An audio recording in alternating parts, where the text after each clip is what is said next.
नमस्कार साथियों।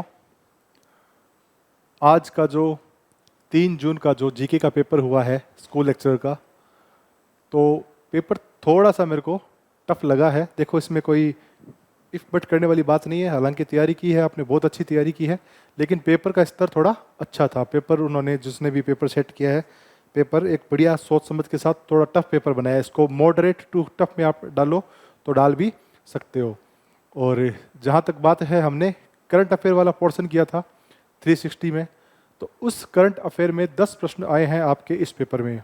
और 10 प्रश्नों में से हमारे जो नोट्स में से कितने प्रश्न आए हैं, ये सबसे बड़ा मुद्दा है।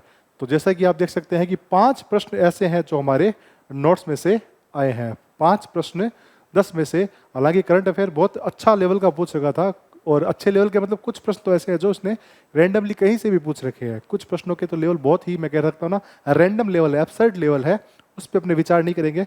लेकिन 5 प्रश्न ऐसे हैं जो अपने नोट्स में से हो सकते हैं इजीली। तो मैं आपको उन प्रश्नों का थोड़ा रूबरू करवा देता हूँ कि कौन से प्रश्न है।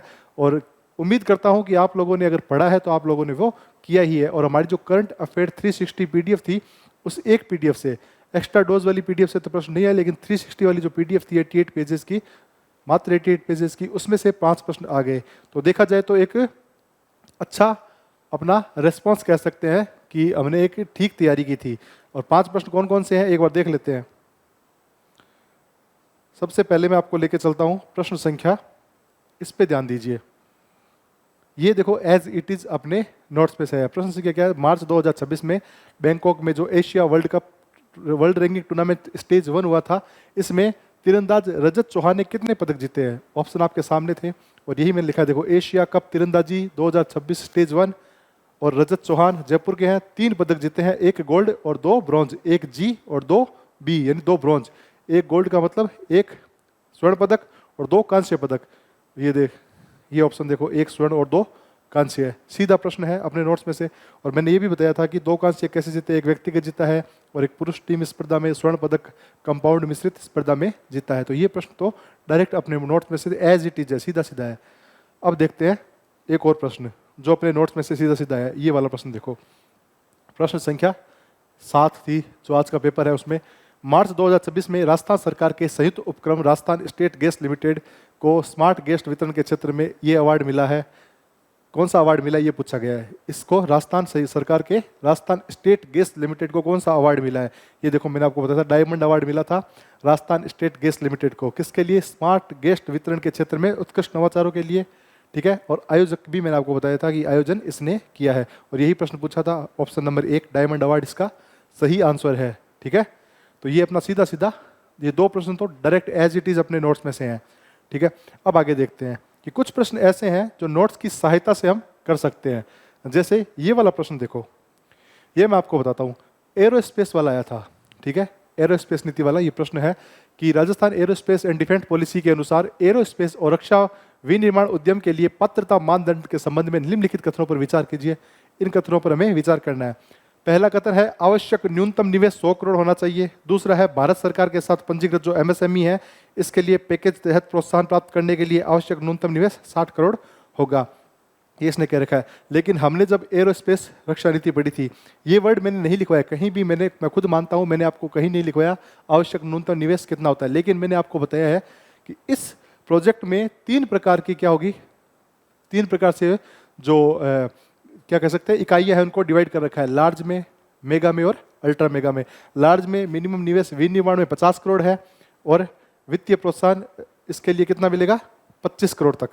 ठीक है। जो परियोजनाएं 25 करोड़ से 100 करोड़ रुपए तक की अचल पूंजी निवेश वाली परियोजनाएं हैं, उनको यहाँ पे लार्ज में सेवा सेक्टर में इंक्लूड किया गया था। ठीक है। किस में इंक्लूड किया गया था? सेवा सेक्टर में। तो यहाँ पे आपको पता लग रहा है कि 25 करोड़ मिनिमम है किस क्षेत्र में? इसमें। तो आवश्यक न्यूनतम निवेश 100 करोड़ का तो सवाल ही पैदा नहीं होता। साफ साफ मैंने 25 करोड़ लिख रखा है यहाँ पे सेवा सेक्टर में, और विनिर्माण में 50 करोड़। तो ये ऑप्शन तो वैसे ही गलत हो गया। ये अपने नोट्स में से आपने देख सकते गलत हो गया। दूसरा क्या है? एमएसएमई। एमएसएमई तो लार्ज से भी कम होती है। एमएसएमई की डेफिनेशन मैंने आपको लिखवा चुका हूँ। पहला लेक्चर था ना, आप मेरा पहला लेक्चर देखना, पहले लेक्चर में ही 12वें मिनट के आसपास देखना, मैंने आपको एमएसएमई की डेफिनेशन लिखाई है। उसमें एमएसएमई की डेफिनेशन शुरू होती है 2.5 करोड़ से, यानी मिनिमम निवेश कितना होना चाहिए, 2.5 करोड़।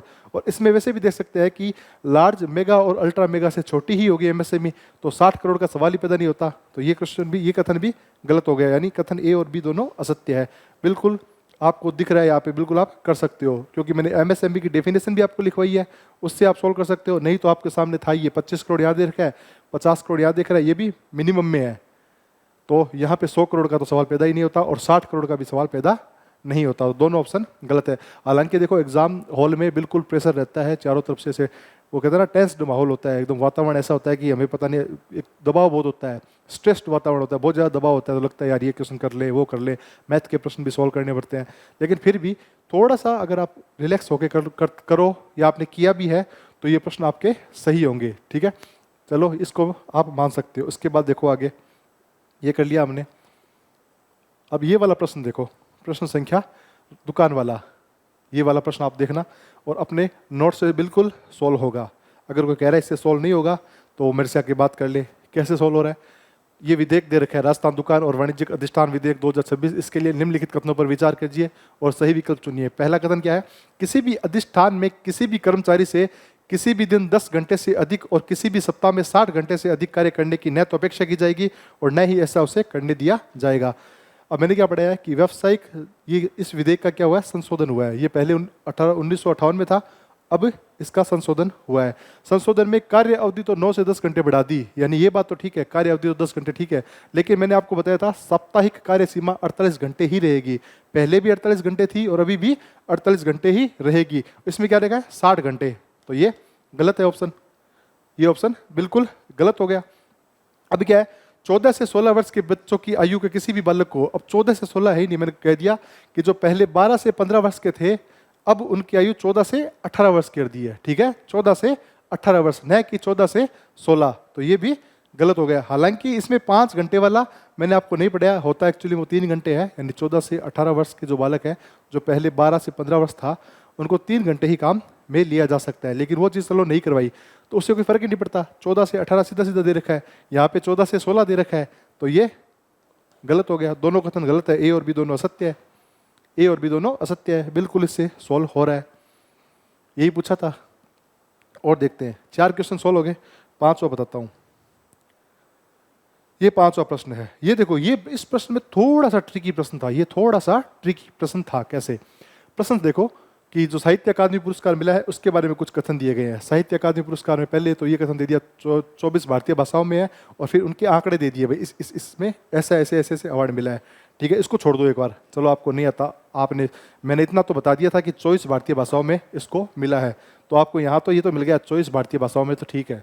दूसरा देखो, राजस्थानी भाषा में लिखी गई कविता बरखमा को पुरस्कार मिला है। नहीं जी, मैंने आपको जब मैं पढ़ाया था, लेक्चर देखना आप मेरा, उस लेक्चर में आपको पता लगेगा। ये जो करंट अफेयर पेज और पीडीएफ नंबर भी मैंने दे रखे हैं यहाँ पे, इस पीडीएफ जो करंट अफेयर 360 पीडीएफ है, इसके पेज नंबर इतने पे ये है।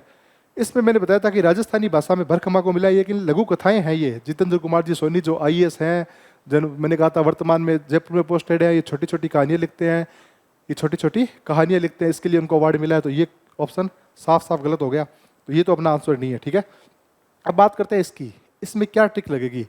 देखो, बिल्कुल आप लोग मान सकते हो कि भाई सर आप तो घर पे पेपर सोल्व कर रहे हो, आपने फुल टाइम से सोल्व किया है, तब आपको लग रहा होगा। बिल्कुल आपकी बात सही है, और ऐसा होता भी है कि एग्जाम में हमारा दिमाग इतना काम नहीं करता। लेकिन अगर हम इसको थोड़ा सा दिमाग लगाते हैं ना, अलग से हटके, लीक से हटके, भाई आरपीएससी ऐसे प्रश्न क्यों पूछेगी जब इतने आंकड़े दे रखे हो, तो थोड़ा दिमाग ये लगाएगा जाएगा कि 24 भारतीय भाषा है ना, अब इनमें सबको ऐड करोगे ना तो ये 24 होते ही नहीं है। ये कितने हो रहे हैं, 26 हो रहे हैं। ये खुद एक ही स्टेटमेंट में अपना खुद का प्रतिकार कर रहे हैं, तो जानबूझ के आरपीएस ने ये आंकड़े दिए ताकि आप कंफ्यूज हो। अब आप ऐड करो, देखो 8 और 6 14 और 4 18, 18 और 2 20 और 1 21, 21 1 22, 22 और 4 26, 26 है, और जबकि भाषाएं कितनी है 24। तो ये क्वेश्चन अपने आप में ही गलत हो गया। लेकिन इतना शायद वहां पे हम नहीं सोच सकते, एग्जाम में इतना नहीं सोच सकते। लेकिन इसमें किसी नोट्स की जरूरत नहीं थी। हाँ, इतना आपको पता होना चाहिए कि 24 भारतीय भाषाओं में दिया जाता है, ये आपको पता होना चाहिए, तो वो मैंने आपको बता रखा है, 24 भारतीय भाषाओं में दिया जाता है। और ये लघु कथाएं हैं, ये बिल्कुल कविता नहीं है, तो ये प्रश्न ये भी गलत हो गया। तो ऑप्शन ए और बी दोनों असत्य हैं। बस यही सोचना था कि इसको ऐड कर ले, जिसने ऐड कर लिया, जिसका थोड़ा बहुत भी दिमाग चल गया, तो उसने क्या इस प्रश्न को सॉल्व कर लिया होगा। और आरपीएससी ने जानबूझ के दिया है, ये आंकड़े जानबूझ के दिए हैं ताकि बच्चा इसको कहीं ना कहीं पकड़ ले। अब कैसे कि इसमें 6 उपन्यास और 4 लघु कथा दे रखी है, लेकिन है उल्टा। वैसे मिला 4 उपन्यासों को है और 6 लघु कथाओं को है।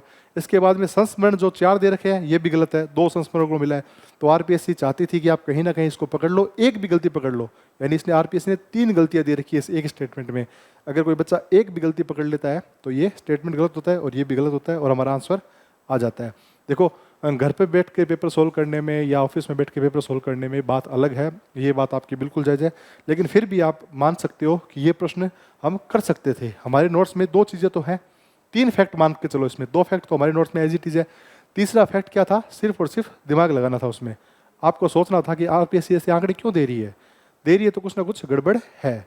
तो वही गड़बड़ हमें पकड़नी थी और जिसने पकड़ ली उसका पेपर प्रश्न सोल्व हो गया। और बाकी जो 5 प्रश्न और थे वो तो भाई साहब गजब के प्रश्न थे। वैसे रैंडमली पूछ रखे हैं, जैसे एक प्रश्न वो उसका पूछ रखा है, क्या नाम है, ऑस्कर वाला, ऑस्कर में किस फिल्म को ये वो, जबकि ऑस्कर वाला जो अवार्ड है वो अवार्ड अपने सिलेबस में भारत और राजस्थान के परिप्रेक्ष्य में है, न कि वर्ल्ड के परिप्रेक्ष्य में। अंतर्राष्ट्रीय मुद्दे और घटनाएं हैं, बस इतना दे रखा है। और हो सकता है उसको मुद्दे या घटनाओं में डाल के वो अपने आप को जस्टिफाई कर ले कि भाई साहब मुद्दे और घटनाओं में मैंने डाल दिया। बाकी पूछने को तो कुछ भी पूछ सकता है, लेकिन हम मान सकते हैं कि हमने 5 प्रश्न हमने अचीव किए ही किए हैं।